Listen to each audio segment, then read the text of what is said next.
magaalada Burco ee xarunta gobolka Togdheer waxay ka mid tahay magaalooyinka ku yaala gobolka Geeska Afrika ee horumarka weyn ka sameeyay adeegyada lafdhabarta u ah nolosha aadanaha. haddii ay milicsano qodobka ay maanta diiradda ku saarayno warinteena, magaalada Burco waxaa markii ugu horeysay ka hirgelisay xafiiska adeega diyaaradaha ee casriga shirkadda Amazon World Travel kaasoo la jaan qaadaya adeega diyaaradaha caalamiga. fikradiisa iyo hirgelintiisaba waxa lahaa shakhsiyaad ka soo jeeda gobolka Togdheer oo isu xilqaamay sidii bulshada gobolada bari iyo guud ahaan Somaliland ay u heli lahaayeen adeeg ay baahi weyn u qabeen isla markaana ay muddo dheer tabayeen, kaasoo ay u tagi jireen magaalooyin ka fog deegaankani iyo dalalka dariska. shirkadda duulimaadka diyaaradaha iyo dalxiiska ee caalamiga ee Amazon World Travel oo jirtay muddo kooban ayaa samaysay horumar baaxad leh, waxaanay xidhiidh la samaysay shirkadaha diyaaradaha rayidka ee isaga goosha caalamka. bulshada ku dhaqan magaalada Burco ayaa si diiran u soo dhaweysay xafiiska adeega diyaaradaha oo kii ugu horeeyay ee casriga ee laga hirgeliyay gobolka Togdheer. adduunyadeen ku nool lahay aroortii la joogaba ablaablaynta arrimaha aadanaha hagaayo ambaqaadka arrimaha rabbi baa sahlaye ayatiin wanaagga noloshana aadanuhu aqoon buu ku gaadhay. asalkeeda adduunyada aroortii la joogaba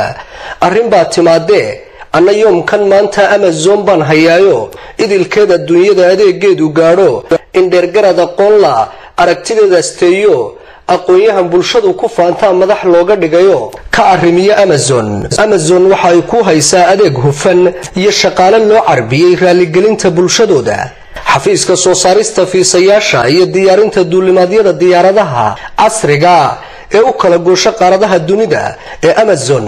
waa shirkadii koobaad ee keenta adeeggan noociisu ku cusub yahay geyigeenna. goobta uu ku yaala waa gobolka Togdheer bartamaha magaalada Burco. madaxa shirkadda duulimaadka diyaaradaha casriga ee Amazon World Travel liibaan shariif jamaaludiin ayaa sharaxaya adeegyada ay bixiyaan.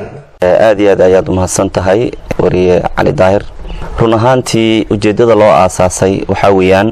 markaanu aragnay baahida ka jirta gobolka baahiyadaha markaanu daraaseynay kadib ayaanu furnay shirkadan oo shirkad caalami ah oo la wada yaqaano in ka badan 200 oo diyaaradood ayaanu wakiil ka nahay oo caalami ah. gobolka Togdheerna aad iyo aad ayuu ugu baahnaa, bulshada ku dhaqan gobolkana aad iyo aad bay u soo dhaweeyeen. ujeedadan u aasaasnayna waa sida weeyaan markaanu aragnay baahida ka jirta gobolka. imisadal ayaad u dirtaan dadka aad dirtaane fiisayaasha u dalabtaan? wallahi run ahaantii fiisooyinka way iska badan yihiin dalalka aan u dirno. runtii waxaa ka mid ah dalalka maaragtay Kenya oo kale, Uganda, Malaysia, Turkiga, Qatar, Saudi Arabia, Hajj iyo Umradana aanu ka shaqeyno iyo wadamo kale oo maaragtay fiisooyinkooda noo sahlanaata ayaanu maaragtay aan u soo saarnaa dadka aanu u dirnaa. waxaana ugu badan dadka aan u soo saarno caafimaad iyo waxbarasho iyo ardayda doonaysa inay dalka dibadda maaragtay ay wax ka bartaan. runtii aad bay ugu maqsuudeen shirkadan ee Amazon, waana ay ka faa'iideen iyo walaalaha u baahan in ay caafimaad wadamada u tagaan sida India oo kale iyo Turkiga. runtii India iyadoo iska adkaatay ayaa haddana xafiiskeena Nairobi ayaa wuxuu u fududeeyaa bulshada ku dhaqan gobolka Togdheer. Somaliland oo dhan markaan yiraahdo oo nalagala soo dalbado oo kale Boorama oo kale, Hargeysa laftirkeeda nalaga soo dalbada fiisooyinkaas India, Laasacaanood, Fallahu musta'aan iyo Ciiragaabo. dadka gobolka Togdheer joogana aad iyo aad ayay ugu baahnaayeen adeegyada. sidaas ayaan aga xaqabtirnay oo ugu soo saarnaa mar walba. insha Allah ta'ala dadaalkeena waan kordhin doonaa. muddo badan muu shaqaynin garoonkeeda diyaaradu. dowladda Soomaaliland soo maray oo dhan waxay isku dayeen inay wax ka qabtaan manay suura gelin. dad badan way ka qanceen in Burco garoonkeeda diyaaradu uu shaqaynayo oo bukra jabay. maxaa ku doorateen magaalo aan garoonkeediba shaqaynayn oo garoonkeedii diyaaraduhuba uu yahay mid aan muddo badan ba shaqaynin? run ahaantii gobolkan waxaan u dooranay gobolka Togdheer ayadoon ka jirin wax garoon ah ama diyaaradahan ku soo degin in maaragtay aan dadka baraarujino bulshada ku dhaqan. dadka laftirkooda ayaga wax qabsada. dadka gobolka u dhashay waxa looga baahan yahay mar walba inay niyadooda wanaajiyaan ay horumarka ka shaqeeyaan oo amniga ka shaqeeyaan garoonkana runtii haddii dadka u dhashay oo keliya gobolka ee qurba joogta ah loo bandhigo in ay wax ka qabtaan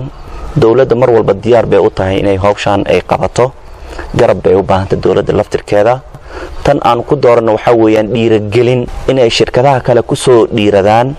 inay gobolka laga furan karo shirkadaha duulimaadka oo kale xitaa waxaan isku dayaynaa anaga insha allahu tacaala inaan maaragtay gobolka aanu keenno diyaarado heer caalami ah marka waxaa loo baahan yahay odayaasha salaadiinta waxgaradka ganacsatada inay u kacaan gobolka ay maaragtay si wacan ay wax ugu qabtaan garoonkooda insha allahu tacaala kulli waxaan filayaa dad horumar sameynaya ama horumar inay doonayaan inay ka qayb qaataan inay dawladda la ku taageerto mooyaane inay waxba ka dhimaynin ayaan aaminsanahay waxaanu ku dooranay bulshada ku dhaqan ayaa bulsho wanaagsan ah gobolka Togdheer sidaas ayaanu ku dooranay maamulka shirkadda Amazon World Travel ayaa habka qaadashada shaqaalaha u maray imtixaan kaasoo muujinaya heerka aqooneed ee ardayda ka qalin jabisay jaamacadaha dalka qaar ka mid ah ardayda ayaa aragtidooda ka dhiibtay imtixaanka ay ka qaaday shirkadda duulimaadka diyaaradaha casriga ee Amazon imtixaanka ayaa ka koobnaa inta badan tacliinta lagu dhigo kulliyadaha kala duwan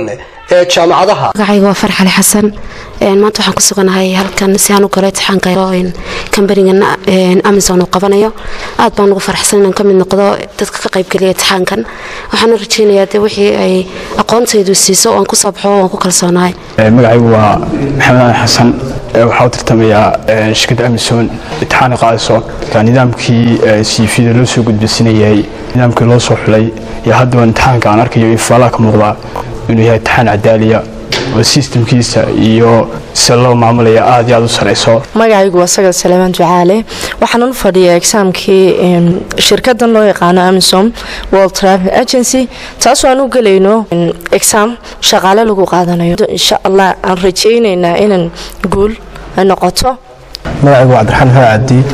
imtixaanka shirkadda Amazon u qaadayso ardaydan ay ka qalin jabiyay jaamacadaha waxaan waa habkii saxda ahayd ee lagu talagalay markaa waxaan arkaa in ay ka baxayno habkii magacaygu waa Manac Ismaan Cabdilaahi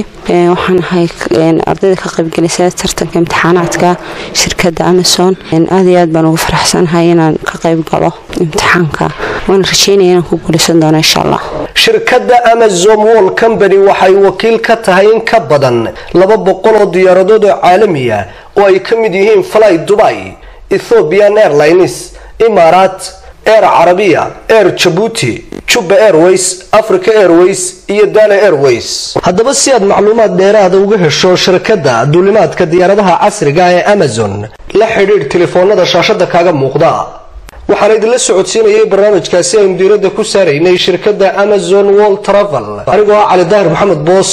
intaan ku kulmi doono barnaamijkan lamida isma qaldamo xiiso leh